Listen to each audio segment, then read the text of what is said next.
Big Boss season 6 Malayalam day 53 episode 54ൻ്റെ ഒരു main സംഭവം അതായത് സംഭവം എന്ന് പറയുന്ന ഒരു ടാസ്ക് അതെനിക്ക് ഇൻട്രസ്റ്റിംഗ് ആയിട്ട് തോന്നി. കാരണം ബദ്ധശത്രുക്കളായ ജിൻഡോയെയും നോറയെയും ബിഗ് ബോസ് ഒരു കയറിൽ കൂട്ടിക്കെട്ടിയെന്ന് വേണമെങ്കിൽ പറയാം.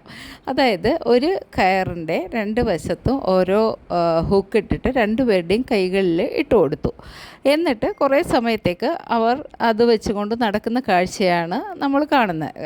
എന്തായാലും അറിയാമല്ലോ, രണ്ടുപേരും ബദ്ധശത്രുക്കളാണെന്നാണ് വൈപ്പ്. അതിലെന്തെങ്കിലും ഗെയിം ഉണ്ടോയെന്ന് നമുക്കറിയത്തില്ല. പക്ഷേ നോറ എപ്പോഴും ജിൻഡോയെ ഇങ്ങനെ ചീത്ത പറഞ്ഞുകൊണ്ട് കേസ് ചെയ്തുകൊണ്ട് നടക്കുന്ന കാണാം. അപ്പോൾ സ്വാഭാവികമായിട്ടും നോറയ്ക്ക് ഒരു ചിരിയും ഒക്കെ വരുന്നുണ്ട്. പക്ഷേ ജിൻഡോ ജിൻഡോ അത് വെച്ചും കൊണ്ട് നമ്മൾ ചിത്രത്തിൽ ലാലേട്ടൻ കാണിക്കത്തില്ലേ, ഒരു സീനുണ്ടല്ലോ, സാരി കൂട്ടിക്കെട്ടി രഞ്ജിനിയുടെ സാരിയും കൂട്ടിക്കെട്ടിയിട്ട് ഇത് വലിച്ചുകൊണ്ട് ഓടുന്നത്. എനിക്ക് അതാണ് ഈ സീൻ കണ്ടപ്പോൾ ഓർത്ത്. അത്രയൊന്നും പോയില്ല എങ്കിലും ജിൻഡോ നോറയും വലിച്ചുകൊണ്ട് നടക്കുകയും നോറയ്ക്ക് കൈയിറുകയും അതിനെ തുടർന്നുണ്ടാകുന്ന കാര്യങ്ങളൊക്കെയാണ് അതിനകത്ത് കാണുന്നത്.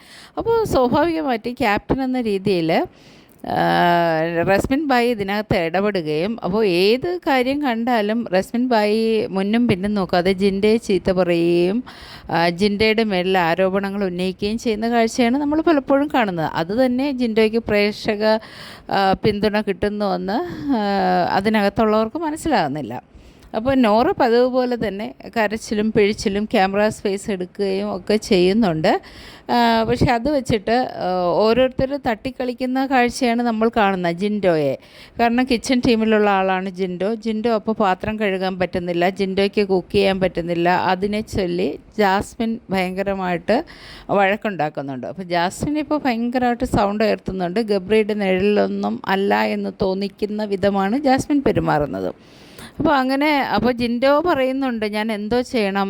ഇടയ്ക്ക് വന്നിട്ട് റസ്മിൻ ബായി പറയുന്നുണ്ട്, ക്യാപ്റ്റനാണ് പറയുന്നത് ജിൻഡോ വർക്ക് ചെയ്യേണ്ട, അവിടെ ഇരുന്നാൽ മതിയെന്ന്.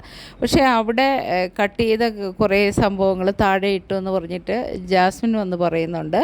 അതിനെ ചൊല്ലിയുള്ള വഴക്കുകളും കാരണങ്ങളും ഒക്കെ നമുക്ക് കുറച്ച് ഇൻട്രസ്റ്റിംഗ് ആയിട്ട് തോന്നിയിട്ടുണ്ട്. അവസാനം റസ്മിൻ ബായി ഒരിക്കലും ജാസ്മിനെ എതിർത്ത് പറയുന്നത് കേട്ടിട്ടില്ല. എന്തുകൊണ്ടോ ഒരു പേടി പോലെയോ, ജാസ്മിൻ പറയുമ്പോൾ സൗണ്ട് ഉയർത്തുമ്പോൾ റസ്മിൻ ബായിയുടെ എല്ലാ തീരുമാനങ്ങളും മാറുന്നത് കാണാം. ഇവിടെയും നമ്മൾ അത് തന്നെ കാണുന്നത്. അപ്പോൾ പറയുന്നുണ്ട് അത് ക്ലീൻ ചെയ്യണം. പിന്നെ ശ്രീരേഖയും അതുപോലെ തന്നെ സൗണ്ട് ഉയർത്തുന്നവരുടെ കൂടെയാണ് നിൽക്കുന്നത് കണ്ടിട്ടുള്ളത്. അപ്പോൾ ശ്രീരേഖയും പറയുന്നത് അത് ശരിയാണ്. ജിൻഡോയെ എല്ലാവർക്കും ഒരു ഇഷ്ടമില്ലായ്മയുണ്ട്. ഇച്ചിരി എന്നല്ല, നല്ല രീതിയിൽ തന്നെ ഇഷ്ടമില്ലായ്മയുണ്ട്. അത് എന്തുകൊണ്ടാണെന്ന് വെച്ചാൽ ജിൻഡോ കയറി വരുമെന്ന് അവർക്കറിയാം, അതുകൊണ്ടാണ്. പിന്നെ ജിൻഡോ ഒരിക്കലും ഭയങ്കരമായിട്ട് ഷൗട്ട് ചെയ്യാതെ വഴക്കുണ്ടാക്കുന്ന ഒരു പ്രകൃതക്കാരനാണ്. അപ്പോൾ നമുക്ക് അസ്വരസ്യം അസ്വസ്ഥത ഉണ്ടാകത്തില്ല. അങ്ങനെ അവസാനം പോയി പാത്രം കഴുകുന്നതാണ് നമ്മൾ കാണുന്നത്. നോറയും ജിൻഡോയും കൂടെ പാത്രം കഴുകുമ്പോൾ അവിടെ വെച്ചിട്ട് ആ ബസർ റിങ് ചെയ്യുകയും അവരുടെ ആ ഒരു ഗെയിം അവിടെ, അല്ലെങ്കിൽ ഒരു ടാസ്ക് അവിടെ അവസാനിക്കുകയും ചെയ്യുന്നുണ്ട്. പിന്നെ നമ്മൾ കാണുന്നത് രതീഷിൻ്റെ മുകളിൽ ആന കളിക്കുന്ന ജിൻഡോയെയാണ്. അപ്പോഴും കൈകൾ കൂട്ടിക്കെട്ടിയിട്ടുണ്ട്. അപ്പോൾ നോറയുടെ മുഖം ശ്രദ്ധിച്ചാൽ മനസ്സിലാകും, ഞാനൊരു ബലിയാടാണ് ഇവിടുത്തെ, എന്ത് വന്നാലും എനിക്ക് ഇവരുടെ എല്ലാം അണ്ടറിലാണ് ഞാൻ നിൽക്കുന്നത്, ആരും എന്നെ കോൺസെൻട്രേറ്റ് ചെയ്യുന്നില്ല. എപ്പോഴും കരഞ്ഞു വിളിച്ച് ക്യാമറയോട് പറയുന്നത് വാക്കുകളാണ് ഇതൊക്കെ.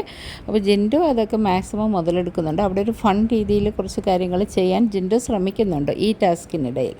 പിന്നെ പുറത്തെ വിവാദങ്ങളെപ്പറ്റി ഞാൻ പറയണ്ടല്ലോ, അപ്പോൾ അടുത്ത വീഡിയോയിൽ കാണാം.